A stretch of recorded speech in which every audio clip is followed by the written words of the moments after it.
Hello dear students, this is Ishita Day, Assistant Professor at Shri Rawatpura सरकारी university Raipur. Last video में हमने देखा था इंट्रोडक्शन टू इम्यूनिटी। हमने थोड़ा सा इन्नेट इम्यूनिटी के बारे में भी जाना था। आज के वीडियो में हम जानेंगे एक्वायर्ड इम्यूनिटी के बारे में। सबसे पहले हम देखेंगे what is the difference between innate and acquired immunity. फिर हम देखेंगे व्हाट इज़ एक्वायर्ड इम्यूनिटी क्या होता है। इसके बाद हम एक्वायर्ड इम्यूनिटी का क्लासिफिकेशन देखेंगे। फिर हम देखेंगे कि सेल मीडिएटेड इम्यूनिटी और ह्यूमोरल इम्यूनिटी क्या होता है। और लास्टली हम देखेंगे लोकल और हर्ड इम्यूनिटी में क्या डिफरेंस है, ये दोनों क्या चीज़ें होती हैं। जब हम इन्नेट और एक्वायर्ड इम्यूनिटी के डिफरेंस की बात करते हैं तो सबसे पहले हम उसके डेफिनेशन पे आते हैं। तो इन्नेट इम्यूनिटी का डेफिनेशन ये है, the resistance to infection that an individual possesses by virtue of genetic and constitutional makeup। मतलब कोई भी रेजिस्टेंस जो किसी भी इंडिविजुअल में, किसी भी इंसान में अगर वो रेजिस्टेंस होता है जो कि उसे बाय जेनेटिक वाया मदर उसको प्रोवाइड होता है या उसकी बॉडी से जो बाय बर्थ उसको प्रोवाइड होता है, वो इम्यूनिटी इन्नेट इम्यूनिटी कहलाती है। अब हम एक्वायर्ड इम्यूनिटी में जाते हैं। तो एक्वायर्ड इम्यूनिटी हमारी बॉडी एक्वायर करती है, कोई भी इंडिविजुअल एक्वायर करता है अपने लाइफ टाइम पीरियड में, यानी कि ये इम्यूनिटी बॉडी हमारा टाइम के साथ साथ सीखता है। इसके बाद हम टाइप्स में आते हैं। इन्नेट इम्यूनिटी दो टाइप्स के होते हैं, नॉन स्पेसिफिक और स्पेसिफिक। और एक्वायर्ड इम्यूनिटी एक्टिव और पैसिव, ये दोनों टाइप्स के होते हैं। इन्नेट इम्यूनिटी को डेवलप होने में घंटों में इन्नेट इम्यूनिटी डेवलप हो जाता है, यानी कि अभी हमें चोट लगी, अभी हमें माइक्रोबियल इन्फेक्शन हुआ तो ये इन्नेट इम्यूनिटी डेवलप होना शुरू हो जाता है। लेकिन एक्वायर्ड इम्यूनिटी को डेवलप होने के लिए दिन लग जाते हैं। क्यों? क्योंकि एक्वायर्ड इम्यूनिटी टाइम के साथ एक्वायर कर रहा है, हमारी बॉडी वो सीख रहा है, तो उसको वो सीखने में उसको दिन लग जाते हैं। स्पेसिफिसिटी इन्नेट इम्यूनिटी की, कोई भी अगर एक पर्टिकुलर स्ट्रक्चर का कोई माइक्रोब्स है, पर्टिकुलर स्ट्रक्चरल ग्रुप्स का कोई माइक्रोब्स है, तो उसके लिए इन्नेट इम्यूनिटी स्पेसिफिक रहता है। और जो एक्वायर्ड इम्यूनिटी है वो माइक्रोब्स जो एंटीजन होते हैं, माइक्रोब्स एंटीजन रिलीज़ कर रहे होते हैं, साथ ही साथ कोई अगर नॉन माइक्रोबियल एंटीजन है उसके लिए एक्वायर्ड इम्यूनिटी बहुत स्पेसिफिक होता है। जब हम मेमोरी की बात करते हैं इन्नेट इम्यूनिटी में, तो innate immunity doesn't possess some kind of memory cells. उनके पास कोई अपनी मेमोरी नहीं होती। दैट मीन्स इन्नेट इम्यूनिटी अगर कोई डिसीज़ एक्सपोजर हुआ है तो उसको वो याद नहीं रखता। याद क्यों नहीं रखता? क्योंकि ये काम किसका? एक्वायर्ड इम्यूनिटी का है। मैंने पहले ही बताया था कि एक्वायर्ड इम्यूनिटी ये होता है जैसे चिकन पॉक्स है, अगर वो पहली बार हुआ है तो सेकेंड टाइम वो चीज़ नहीं होगी, क्योंकि हमारी बॉडी ने याद रखा है कि हाँ ये इन्फेक्शन हमको हुआ था। This means innate immunity doesn't possess any memory cells, while acquired immunity has the memory cells। यानी कि जब सेकेंडरी एक्सपोजर होता है, जब उसको दूसरी बार एक्सपोजर होता है तो वो तुरंत उसके लिए रिएक्ट करता है। अगर हम फिज़िकल और केमिकल बैरियर्स की बात करें तो इन्नेट इम्यूनिटी की जो बैरियर्स हैं वो स्किन सेल्स है, म्यूकोसल सेल्स है, एपिथीलिया है और एंटी माइक्रोबियल केमिकल्स हैं। एक्वायर्ड इम्यूनिटी के लिए एपिथीलिया के अंदर लिम्फोसाइट्स होते हैं और साथ ही साथ एपिथेलियल सर्फेसेस एंटीबॉडी सिक्रीट करते हैं जो एज अ फिजिकल और केमिकल बैरियर का काम करते हैं एक्वायर्ड इम्यूनिटी के लिए। नेक्स्ट है blood and tissue anti microbial substances. Innate immunity में कॉम्प्लीमेंट प्रेजेंट होता है, ल्यूकोसाइट से ल्यूकिन सिक्रीट्स होते हैं, प्लेटलेट से प्लैकिंग सिक्रीट होते हैं और साथ ही साथ मसल टिश्यू में लैक्टिक एसिड्स होते हैं जो as an antimicrobial substance का काम करते हैं। मिल्क में लैक्टो पेरोक्सीडेज भी होते हैं और एक एंटीवायरल कंपोनेंट होता है इंटरफेरेंस, जो कि इन्नेट इम्यूनिटी के लिए काम करता है हमारी बॉडी के लिए। एक्वायर्ड इम्यूनिटी में जो एंटी माइक्रोबियल सब्सटेंस है, यानी कि जो माइक्रोब्स के अगेंस्ट जो काम करता है, वो है हमारे एंटीबॉडीज़। अब हम सेल्स की तरफ आते हैं। तो जो सेल्स इन्नेट इम्यूनिटी को गवर्न करते हैं वो है मैक्रोफेजेस और न्यूट्रोफिल्स, जो कि एज अ फेगोसाइट्स का काम करते हैं और साथ ही साथ इसमें नेचुरल किलर सेल्स भी होते हैं। एक्वायर्ड इम्यूनिटी में जो इम्यूनिटी के अगेंस्ट काम करते हैं वो है हमारे लिम्फोसाइट्स।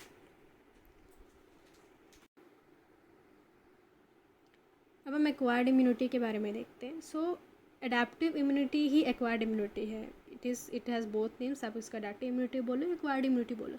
एक्वायर्ड हम इसलिए बोलते हैं क्योंकि हमारी बॉडी इसको वाया एक्सपीरियंस अपने लाइफ टाइम पीरियड में एक्वायर करती है। किसी भी माइक्रोब्स के अगेंस्ट, किसी भी एंटीजन के अगेंस्ट हमारी बॉडी एक इम्यूनिटी एक्वायर करती है तो उसे एक्वायर्ड इम्यूनिटी कहा जाता है। किसी भी माइक्रोब्स के अगेंस्ट अगर एक्वायर्ड इम्यूनिटी आ रहा है तो वो कैसे आ रहा है, वो इस चीज़ से इंड्यूस हो रहा है, वो इस चीज़ से स्टार्ट हो रहा है कि होस्ट का क्या रिस्पॉन्स है उस माइक्रोब्स के अगेंस्ट, होस्ट का क्या रिस्पॉन्स आ रहा है उस माइक्रोब्स को किल करने के लिए।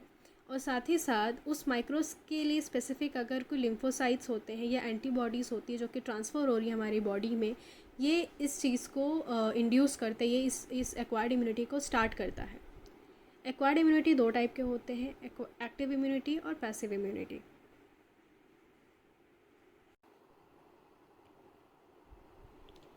सबसे पहले बात करते हैं हम एक्टिव इम्यूनिटी के बारे में।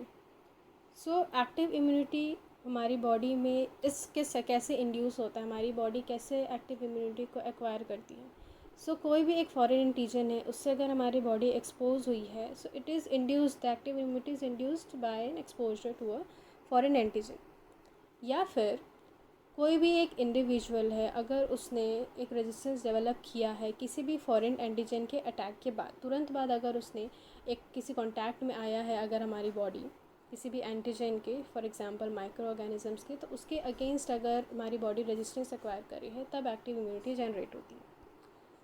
इसका कांटेक्ट किसी भी फॉर्म, अलग अलग फॉर्म में हो सकता है। फॉर एग्जांपल कोई भी अगर क्लिनिकल या सब क्लिनिकल इन्फेक्शन हमारी बॉडी को हो रहा है, या फिर किसी बॉडी को इम्यूनाइजेशन किया गया है लाइव और किल्ड इन्फेक्शियस एजेंट्स या एंटीजन से, या फिर वो बॉडी किसी भी माइक्रोबियल प्रोडक्ट्स जैसे कि टॉक्सिन्स और टॉक्साइड्स से एक्सपोज हुई है, तब इन सारे केसेस में जो है बॉडी किसी भी एंटीजन से या माइक्रो ऑर्गेनिजम्स के से कांटेक्ट में आती है, एक्सपोज होती है। ये यूजुअली एक लैटेंट पीरियड के बाद डेवलप होता है, यानी कि थोड़े टाइम के बाद वो डेवलप होता है। तो इस टाइमिंग में क्या होता है, जो होस्ट होता है वो तैयार होता है किसी भी माइक्रो ऑर्गेनिजम्स के अगेंस्ट अपनी इम्यूनिटी को बूस्ट करने के लिए, अपनी इम्यूनिटी को स्टार्ट करने के लिए। इसलिए इसका जो ऑनसेट होता है, इसका जो स्टार्टिंग होता है वो बहुत स्लो होता है, स्पेशली ड्यूरिंग प्राइमरी रिस्पॉन्स, यानी कि जब फर्स्ट टाइम पे जब माइक्रो ऑर्गेनिजम्स अटैक कर रहा होता है तो उस टाइम पे इसका रिस्पॉन्स थोड़ा सा स्लो होता है। हाउएवर जैसे ही एक्टिव इम्यूनिटी डेवलप हो जाता है then it is long lasting. इसकी स्टार्टिंग स्लो होती है, लेकिन जैसे जैसे ये डेवलप हो जाता है उसके बाद ये लॉन्ग लास्टिंग रहता है, ये रहता है लाइफ टाइम पीरियड तक। So that is the major advantage of the active immunity.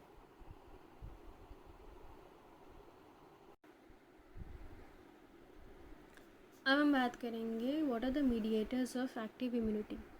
Active immunity is mediated by two things. First, humoral immunity, and secondly cell mediated immunity. सबसे पहले हम बात करेंगे ह्यूमरल इम्यूनिटी के बारे में। तो ह्यूमरल इम्यूनिटी क्या होता है? It is a type of immunity जिसमें एक्टिव इम्यूनिटी मीडिएट होता है via molecules of blood and mucosal secretions. The antibodies are secreted by a subset of lymphocytes known as B cells। तो जो antibodies होती है जो कि ह्यूमरल इम्यूनिटी के दौरान, एक्टिव इम्यूनिटी के दौरान सिक्रीट हो रही हैं, वो कहाँ से सिक्रीट होती है? वो बी सेल से सिक्रीट होती है। ये जो एंटीबॉडीज़ होती है इनका काम है माइक्रोबियल एंटीजेंस को रिकॉग्नाइज़ करना है, फिर एंटीजन को रिकॉग्नाइज़ करने के बाद कंबाइन करना है, स्पेसिफिकली उस एंटीजन के साथ कंबाइन होते हैं, फिर वो माइक्रोब्स की इन्फेक्टिविटी को, माइक्रोब्स की इन्फेक्शन कॉज करने की एबिलिटी को न्यूट्रलाइज़ करते हैं, और साथ ही साथ वो माइक्रोब्स को टारगेट करते हैं वाया वेरियस इफेक्टर मैकेनिज़्म, ताकि वो माइक्रोब्स वहाँ से एलिमिनेट हो, वो माइक्रोब्स वहाँ से हट जाए। Therefore, humoral immunity is the principal defense mechanism against extracellular microbes.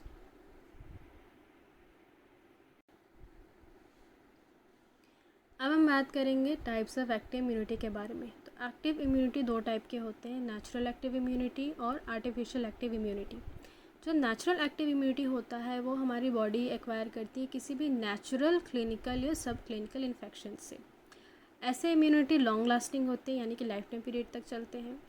For example, अगर कोई इंडिविजुअल है जिससे स्मॉल पॉक्स हुआ है, तो फर्स्ट अटैक के टाइम पे स्मॉल पॉक्स अगर उसको है तो सेकेंड अटैक के टाइम पे वो स्मॉल पॉक्स से इम्यून हो जाता है, उसे स्मॉल पॉक्स का इन्फेक्शन नहीं होता है। अब अगर हम बात करें आर्टिफिशियल इम्यूनिटी की, आर्टिफिशियल एक्टिव इम्यूनिटी की, तो ये इंडिविजुअल इंड्यूस करता है वाया वैक्सीन्स। मार्केट में wide range of vaccines available हैं, वो या तो लाइव वैक्सीन्स हो सकते हैं या किल्ड वैक्सीन्स हो सकते हैं, या ऐसे वैक्सीन हो सकते हैं जो कि बना होता है बैक्टीरियल प्रोडक्ट से।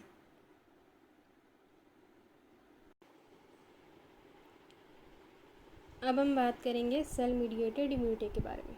सेल मीडिएटेड इम्यूनिटी किसके थ्रू होता है? Via activated helper T cells and cytotoxic T cells. Helper T cells secrete करते हैं साइटोकाइंस को, जिनका काम है फाइगोसाइटिक सेल्स को एक्टिवेट करना। ये फैगोसाइटिक सेल्स क्या करते हैं? फैगोसाइटोसिस करते हैं। ये प्रोसेस मैंने पहले बताया है फैगोसाइटोसिस क्या होता है। फैगोसाइटोसिस करने के बाद ये माइक्रो ऑर्गेनिजम्स को किल करेंगे। This type of cell-mediated immune response is especially important against a host of bacterial and protozoal pathogens. So ये immune response उन host के लिए important होता है जो usually bacterial या protozoal pathogen से affected होते हैं। CTLs यानी कि cytotoxic T cells play an important role in killing virus infected cells and tumor cells। जो cytotoxic cells होते हैं उनका जो मेन काम होता है वो वायरस इन्फेक्टेड सेल्स को किल करना और ट्यूमर सेल्स को किल करना। So they act by killing altered cells, क्योंकि ट्यूमर सेल्स में क्या होता है या वायरस ट्यूमर सेल्स में होता है, जो सेल्स होते हैं जो हमारी बॉडी के अंदर के सेल्स होते हैं वो ऑल्टर हो जाते हैं। ठीक है, यूजुअली इम्यूनिटी का काम क्या है? फॉरेन जो पार्टिकल्स होते हैं, फॉरेन एंटीजेंस को किल करना। लेकिन साइटोटॉक्सिक टी सेल्स का काम क्या है कि वो सेल्स जो हमारी बॉडी के ऑलरेडी अंदर है लेकिन उनका ऑल्टरेशन उनके शेप साइज़ में ऑल्टरेशन हो गया है, उन सेल्स को भी किल करने का काम करते हैं, बिकॉज वो सेल्स भी हमारी बॉडी के लिए हार्मफुल होते हैं। अब हम बात करेंगे पैसिव इम्यूनिटी के बारे में। सो पैसिव इम्यूनिटी उस टाइप की इम्यूनिटी होती है when an immunity is conferred by transfer of serum lymphocytes from a specifically immunised individual. This is known as passive immunity. यानी कि कोई भी ऐसी इम्यूनिटी जो कि एक इम्यूनाइज्ड इंडिविजुअल है उससे सीरम लेके, उससे लिम्फोसाइट्स लेके अगर एक बीमार में ट्रांसफ़र किया जाएगा, उस टाइप की इम्यूनिटी को पैसिव इम्यूनिटी बोला जाता है।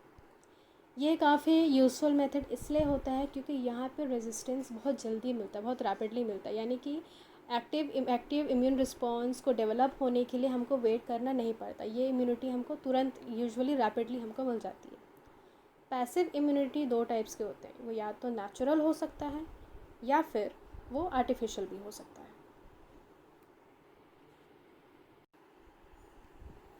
So when we talk about natural passive immunity, तो इट इज़ ऑब्जर्व्ड, ये ऑब्ज़र्व किया जाता है when IgG immunoglobin G is passed from mother to foetus during pregnancy के टाइम पे जो इम्यूनोग्लोबिन ट्रांसफ़र हो रहे हैं मदर टू फीटस में, उस टाइम पे नेचुरल पैसिव इम्यूनिटी एडमिनिस्टर किया जाता है। उस फिनोमेना को नेचुरल पैसिव इम्यूनिटी बोला जाता है। ये जो चीज़ होती है ये एक बेसिस फॉर्म करता है नियोनेट्स यानी कि बच्चों में होने वाले नियोनेटल टेटनस के प्रिवेंशन के लिए प्रेग्नेंट मदर्स को इम्यूनाइजेशन किया जाता है, प्रेग्नेंट मदर्स को एक्टिव इम्यूनाइजेशन दिया जाता है। अब ये अचीव कैसे होता है? So it is achieved by administering tetanus toxoid to pregnant mothers during the last trimester pregnancy के लास्ट ट्राइमेस्टर में प्रेग्नेंट मदर्स को टेटनस टॉक्साइड का इंजेक्शन दिया जाता है, उनको एडमिनिस्टर किया जाता है ताकि जो टेटनस इन्फेक्शन है वो न्यूबॉर्न बेबी को ना हो। This induces production of high level of antibodies in mother against tetanus toxin. अब उनको जब ये टेटनस टॉक्साइड दिया जाता है तो मदर के में बहुत high level of antibodies produce होता है against tetanus toxin, which are subsequently transmitted from mother to foetus through placenta. अब मदर से फीटस में जो ट्रांसफ़र होता है वो वाया किससे होता है? वाया प्लेसेंटा से होता है। तो ये एंटीबॉडीज़ जो कि टेटनस के अगेंस्ट डेवलप हुए हैं मदर के में वाया टेटनस टॉक्साइड जो उनको एडमिनिस्टर किया गया है, ये एंटीबॉडीज़ फीटस में ट्रांसफ़र होते हैं प्लेसेंटा के through. The antibodies subsequently protect neonates after birth against the risk of tetanus। तो ये जो एंटीबॉडीज़ जो कि प्लेसेंटा के थ्रू मदर से फीटस में गए हैं, ये बर्थ के बाद होने वाले टेटनस से उन बच्चों को प्रोटेक्ट करने का काम करते हैं। Natural passive immunity is also observed by passage of IgA from mother to newborn during breast feeding के टाइम पे भी जब immunoglobin A mother to newborn passage होता है ब्रेस्ट फीडिंग के टाइम पे। अब हम बात करेंगे आर्टिफिशियल पैसिव इम्यूनिटी के बारे में। नेचुरल में क्या हो रहा है, नेचुरली बॉडीज़ में ट्रांसफ़र किया जा रहा है दूसरी बॉडी से, फर्स्ट बॉडी से दूसरी बॉडी में ट्रांसफ़र किया जा रहा है। आर्टिफिशियल में क्या हो गया, आर्टिफिशियली ट्रांसफ़र हो गया, which means it is induced in an individual bye administration of performed antibodies, artificially produced antibodies generally in the form of anti serum raised against an infective agent. किसी भी infecting agent के against बनाया हुआ anti serum को अगर हम किसी के बॉडी में एडमिनिस्टर कर रहे हैं, that will be called artificial passive immunity. Administration of these anti sera makes large amount of antibodies. जब इस एंटी सेरा को हम किसी की बॉडी में एडमिनिस्टर करते हैं तो बहुत लार्ज अमाउंट में एंटीबॉडीज प्रोड्यूस होता है, available in the recipient host to neutralise the action of toxins. So what they will do, ये जो प्री फॉर्म्ड एंटीबॉडीज़ होती है, जो pre form antibodies in the form of anti serum जो उस इंडिविजुअल को प्रोवाइड हो रही है, ये क्या करेंगे, इस इंडिविजुअल के अंदर टॉक्सिन्स अवेलेबल है, ठीक है, यानी कि उनको किसी इन्फेक्शियस एजेंट ने अटैक किया है तो उसने उस इन्फेक्शियस एजेंट ने टॉक्सिन प्रोड्यूस किया है। इस टॉक्सिन को न्यूट्रलाइज करने का काम कौन करेगा, ये एंटी सेरा जब हम एडमिनिस्टर करेंगे उस इंडिविजुअल के अंदर, और वो इंडिविजुअल फिर बहुत अमाउंट में एंटीबॉडी प्रोड्यूस करेगा। इस एंटीबॉडी प्रोडक्शन के कारण जो टॉक्सिन्स होंगे वो न्यूट्रलाइज हो जाएंगे। Now, the pre-formed antibodies against rabies and hepatitis A and B viruses etc. given during incubation period prevent replication of virus and hence alter the course of infection. So, hepatitis A, hepatitis B या rabies, इस time इनके जो incubation period होता है, इस time पे अगर हम उनको प्री फॉर्म एंटीबॉडीज़ देंगे तो क्या होगा, ये उस वायरस के रेप्लिकेशन को प्रिवेंट करेगा और वायरस को रेप्लिकेट नहीं होने देगा। इससे इन्फेक्शन का कोर्स जो है वो ऑल्टर हो जाएगा, इन्फेक्शन कॉज नहीं होगा, ये इन्फेक्शन कॉज करने में थोड़ा सा लेट होगा, तो उस टाइम पे हम जो है उसकी बॉडी को प्रोटेक्ट करने का काम कर सकते हैं। Immediate availability of large amount of antibodies is the main advantage of passive immunity. अब इसमें क्या हो रहा है कि इसमें इमीडिएटली बॉडी को एंटीबॉडी लार्ज अमाउंट में अवेलेबल हो जा रहा है, which is the main advantage. लेकिन इमीडिएट उनको अवेलेबल तो हो जा रहा है, लेकिन इनका जो लाइफ स्पैन होता है, अब हम अगर एक्वायर्ड इम्यूनिटी में हम पहले देखे थे तो लॉन्ग लास्टिंग था, ठीक है, ये लॉन्ग लास्टिंग नहीं होता क्योंकि इन एंटीबॉडीज़ का लाइफ स्पैन बहुत शॉर्ट होता है, ठीक है। सो however short life span of these antibodies and the possibility of hyper sensitivity reaction if antibodies prepared in other animal species are given to individuals who are hypersensitive to these animal globulins are, which is for example serum sickness, are the two noted disadvantages of passive immunity।